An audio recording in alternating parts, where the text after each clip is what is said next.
আমরা না বিয়ে করে নিয়েছি, আমাকে একটা হেল্প কর না বোন। কি উপকার? 2টা বোরখা আর কিছু টাকা এনে তুই হোটেলে দিয়ে যেতে পারবি? ঠিক আছে। কি জরুরি কাজ? অ্যাঙ্কর হোটেলটা আছে না, আমাকে একটু ওখানে নিয়ে কি বলতেছো? নাউজুবিল্লাহ আস্তাগফিরুল্লাহ। আমার বোনের জন্য বলছি, ওর বয়ফ্রেন্ডের সাথে নাকি ওইখানে পালিয়ে উঠেছে, একটা দিতে যাবো। না না না না, চলো না প্লিজ।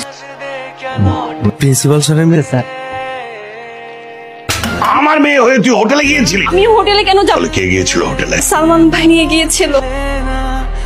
ওই তুই আমি তো বাসায়। এক্ষুনি আমার বাসায় আয়। তোর এত বড় সাহস, তুই আমার মেয়েকে নিয়ে হোটেলে গিয়েছিস? বিশ্বাস করো, আমি না যেতে চাইনি। সালমান ভাই আমাকে হোটেল দেখানোর জন্য নিয়ে গিয়েছে, আর যখন কিনা বলেছে হোটেলে থাকতে হবে, তখন আমি চলে এসেছি। তুই আমার সহজ সরল মেয়েটাকে নিয়ে হোটেলে চলে গেলি?